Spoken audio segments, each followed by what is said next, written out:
Welcome to the latest episode of Growth Stream. Today I have the privilege of hosting Eric Eden, who has been a career marketer, has helped over 6 companies achieve unicorn status, and has been a long-time customer, friend, and an advisor for Growth Natives.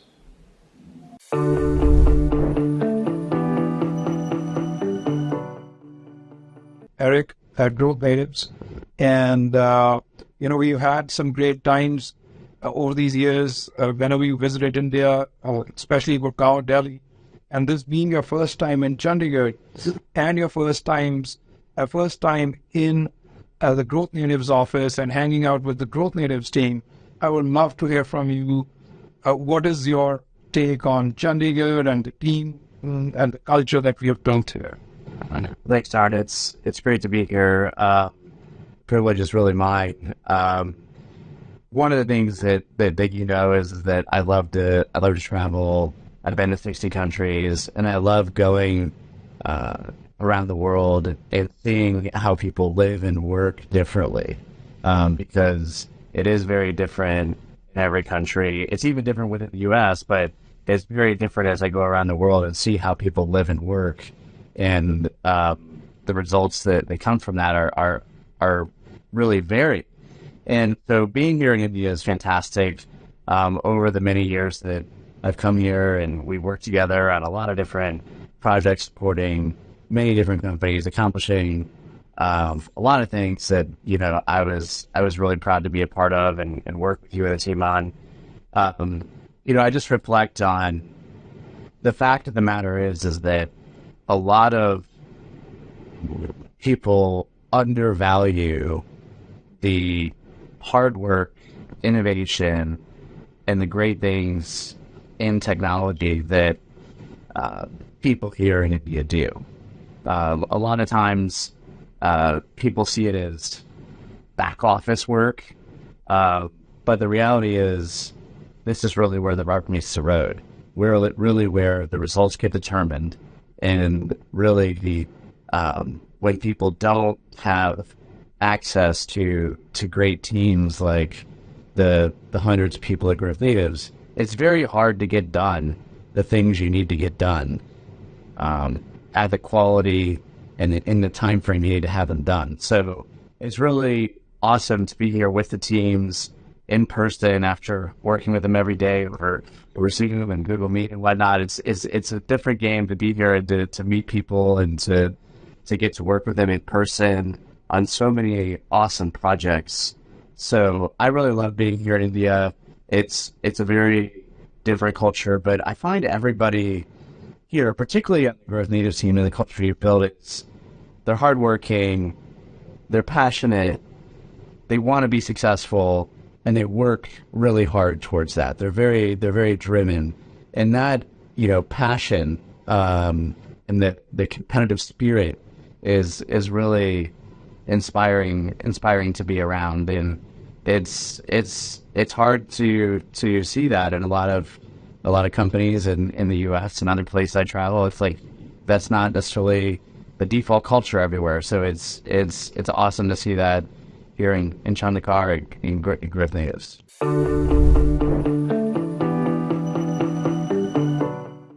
But as a CMO, I would love to hear from you on over the years as well as in today's environment.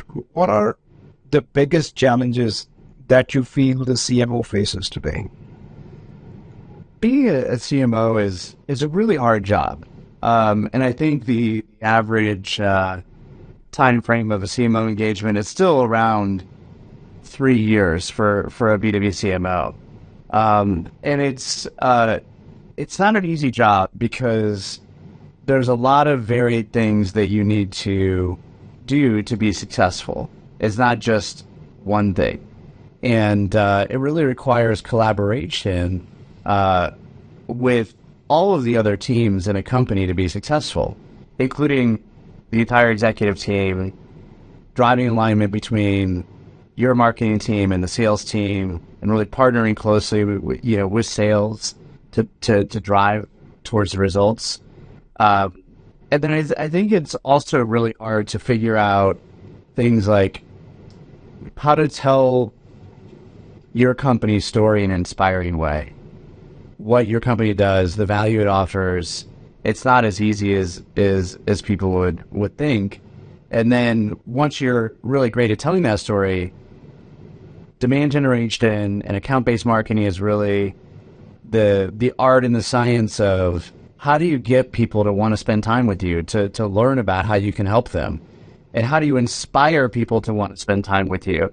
That again is like another major thing that is where I spend a lot of time, other CMOs I know spend a lot of time. It's not an easy nut to crack, but I'm passionate about these things, and I enjoy figuring out these tough problems. But it's definitely not for the faint of heart. It certainly is not. Like you said, it's probably the toughest C-level job besides the CEO. And most recently, you've been the chief revenue officer in the last couple of gigs that you did. How was the transition from CMO to CRO for you? Because I think a lot of other CMOs can take inspiration from that. Yeah, absolutely. I think in terms of a career path for chief marketing officers, once you've done that for a significant number of years, the question is, what's the next challenge? And I think for a lot of CMOs, there's very few that take the next step to become CEO or COO. But I think that there is a growing trend because around revenue marketing and CMOs becoming a chief revenue officer. There's a great book about it, from CMO to CRO.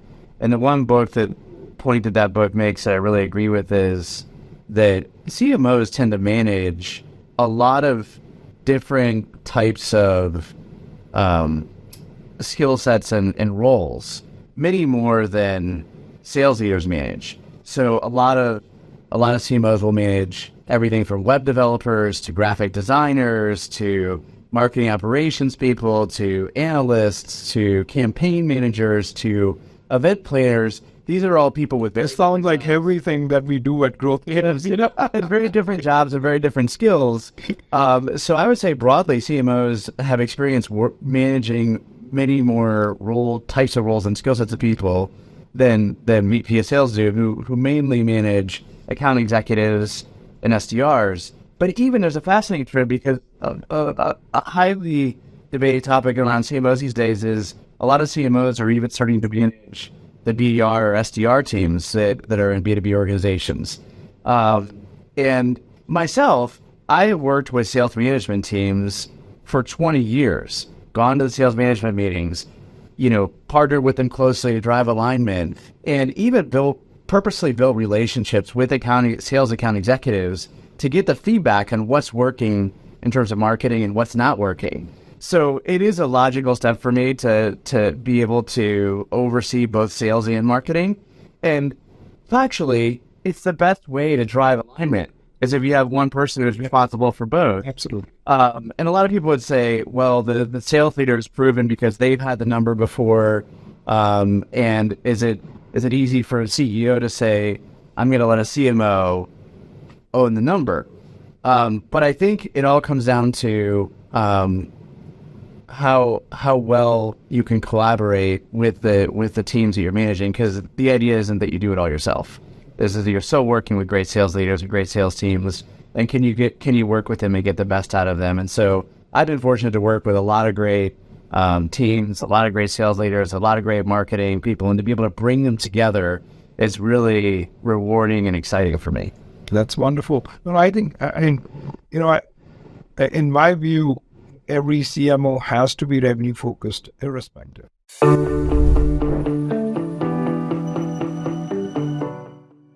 If a CMO becomes too revenue focused, does it hamper creativity? Does it hamper the art side of, because then you become very number driven? And do you become less focused on brand? Do you get less focused on creativity? by being more focused on revenue. What is your thought on that? Yeah, for myself, I came up over the last 25 years of marketing working on the demand generation side. So my experience has been, with things like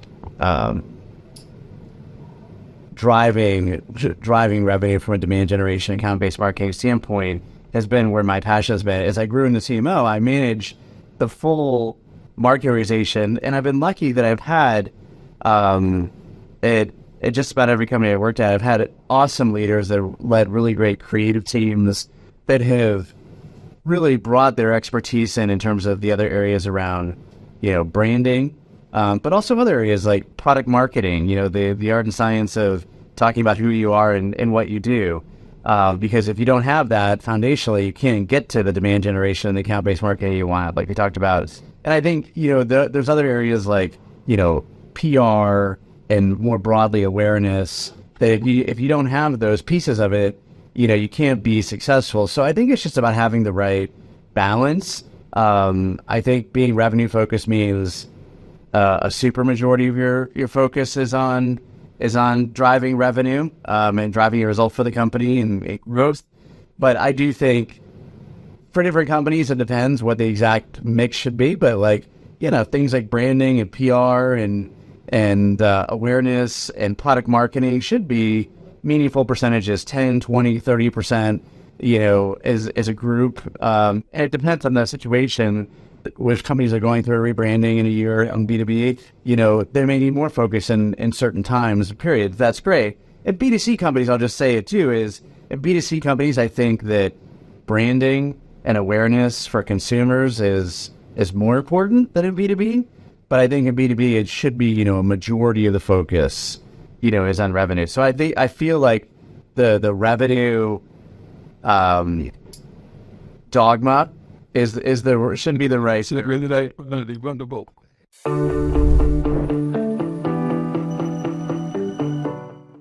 This is really going to age me. I just celebrated my 50th birthday earlier this year, and I know your 50th birthday is coming up very soon. And I look around at growth natives, and the average age at growth natives is less than 30 years of the team that we have. And a lot of young marketers that reach out to me. I'm sure you have tons of them reaching out to you as well.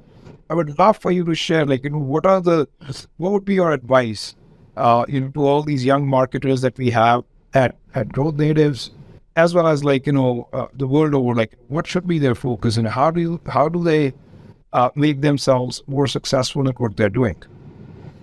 Yeah, I mean, I've been lucky to be able to hire hundreds of young marketers and to work with them. And it's one of the things I like best is watching people grow over the years. I've had people who start as an associate right out of college and become a VP, even a few that have already become CMOs because I'm getting to be that old. But it's great to watch people go on that journey and learn.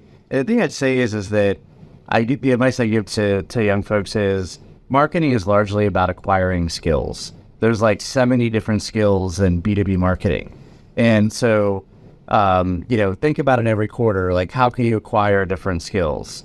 Once you've nailed marketing automation, look at the CRM and mastering that, then look at campaigns, then look at website management, then you keep going through all the different areas and building your skill sets. And that's one part of it.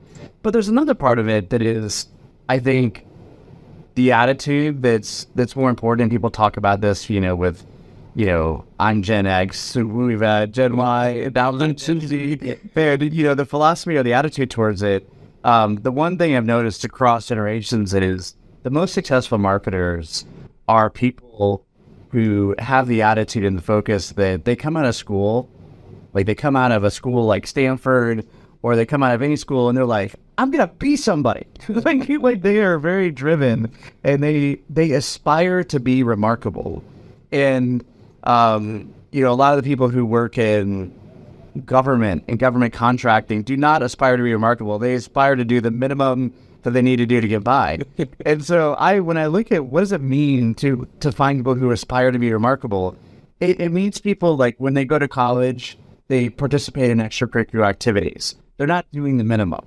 They're smart, they get good grades, they know how to figure things out.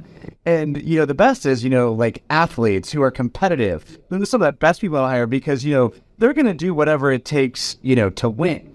And like working with people who have that sort of DNA and have that sort of approach and philosophy is awesome. And people can make the conscious decision to be that motivated or to do the minimum they need to get by. But I always say, yes, acquire all these great skills over time, but also aspire to be remarkable.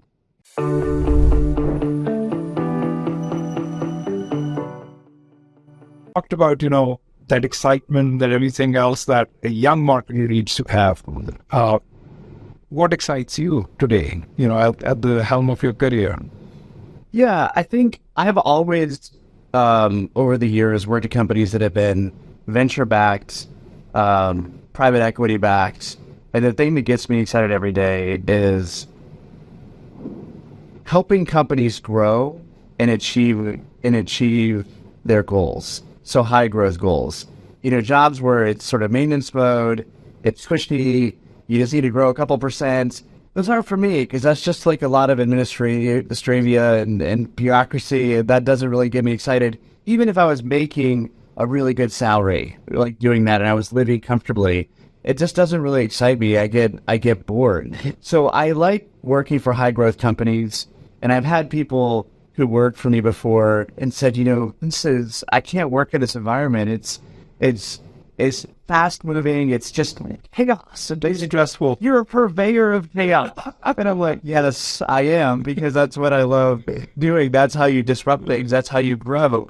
And so you have to, it's okay for people to want different things. But that's what I want. That's what I like doing. And that's why it's been good for me to work at private equity and VC-backed companies, because that's what they want. They want to strive to get people who go in there and hit the home runs and grand slams, right? They know that it doesn't happen all the time, but they're betting that they can get people working on these companies that are going to do that. So that's, what gets me excited.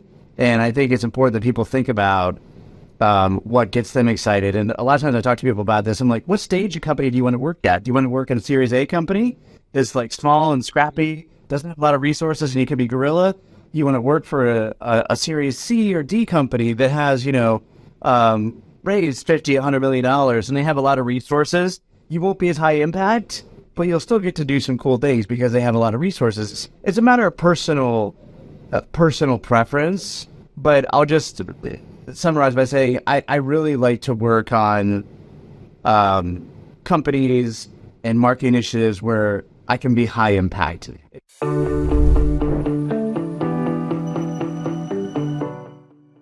A revenue-focused marketer. I mean, I don't think you can be a revenue-focused marketer without being data-driven. That's a given. But what is your take on, what is the role of data in the life of a marketer? And how should they consume it and how should they use it? The fact of the matter is, as a marketer, you have to be able to get fingerprints on the weapon to know what's really working and what's not working. And the environment we're in today, you're expected to really do a lot more with a lot less. And, unless you're a magician, you need to be data-driven to achieve that because, you have to know what channels, what programs have the highest ROI and which ones have lower ROI. I mean, I like to say that everything directionally works. And you get something from most marketing program channels, but which ones do you get the most from it? Which ones do you get the highest ROI? And it's not equal. And optimizing that equation really requires being data-driven. The reality is it's really hard to do that today because MarTech stacks are complicated. The data is often not, set up in a way that facilitates, like you click a button and you get easy reporting. And the way that all the MarTech, MarTech systems are set up is not perfect in most companies. It needs work. And then that architecture of those systems creates silos of data. It makes it really hard for you to sort of, as a CMO or data-driven marketer, pull it all together and overlay it in a way that makes sense. Trying to do that and then explain it to other executives outside of marketing, like the CEO, the CFO, the head of sales, it's a real challenge in today's environment. It's not an easy thing to achieve. When I have achieved it at the organizations I worked with, working a lot with your teams, it's come from a lot of really roll up the sleeves, do the work type activity so that you can have that foundation so you can get these insights. Yeah, you have to really invest yourself and have, and create that culture of data driven mindsets. But also, like I said, you have to invest yourself. You have to put a lot of time and energy into it. But the insights that you get and being a data driven marketer, I think, is the cornerstone of success, especially and it's true in good economy. It's even truer when it is bad economy. So it's definitely worth the journey, is what I would say. Yes. Yeah. Thank you.